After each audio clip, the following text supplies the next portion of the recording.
இது வந்து last Sunday எடுத்த விலாகு. மலேசியாவில் வந்து மேக்ஸிமம் கோயிலுக்கெல்லாம் போகிறதுனாலே சண்டேஸில் தான் போவோம். இது வந்துட்டு கேஎல்ல இருக்கிற மாரியம்மன் கோவில். இந்த கோயிலுக்கு வந்தோம்னாலே பக்கத்தில் இன்னும் கொஞ்சம் தூரத்தில் விநாயகர் கோயில், சாய்பாபா கோயில் எல்லாம் கூட இருக்குது. அங்கெல்லாம் கூட போய் சாமி கும்பிட்டுட்டு அங்கே பக்கத்தில் வந்து தமிழ் கடை இருக்கும். அங்கே வந்து ஊர்லேருந்து வர எல்லா திங்ஸுமே கிடைக்கும்.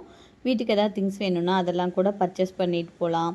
அப்புறம் தமிழ் ஹோட்டல்ஸ் இருக்கும். நம்மளுக்கு ஏதாவது தமிழ் ஃபுட்டு மிஸ் பண்ணுற மாதிரி இருந்தால் அதெல்லாம் சாப்பிட்டுட்டு எப்படி ஆனாலும் ஈவினிங் ஆயிரும் ரிட்டர்ன் போகிறதுக்கு. அதனாலேயே மேக்ஸிமம் சண்டேஸில் தான் வருவோம். நாங்கள் போயிருந்த அன்னைக்கு நல்லா மழை பெஞ்சுது. காலையிலேயே கிளைமேட் நல்லா இருந்துச்சு. ரொம்ப பூஜை ஆகும்போது கரெக்டாக நல்ல மழை பெஞ்சுது. அதுக்கப்புறம் மழையெல்லாம் நிற்கிற வரைக்கும் அங்கேயே வெயிட் பண்ணிட்டு இருந்துட்டு அதுக்கப்புறமா தான் கிளம்பியிருந்தோம். நாங்கள் வந்துட்டு எப்போ மலேசியா வந்தாலும் வந்துட்டு ரிட்டன் போகிறதுக்குள்ளே இந்த எல்லா கோயிலுக்கும் ஒரு வாட்டி போயிட்டு வந்துடுவோம். கேஎல் இருக்கிற எல்லா கோயிலுக்கும் ப்ளஸ் அங்கே 10 கவுஸ் முருகர் கோயிலுக்கும் கண்டிப்பாக ஒரு வாட்டி போயிட்டு வந்துட்டு தான் ரிட்டன் வருவோம்.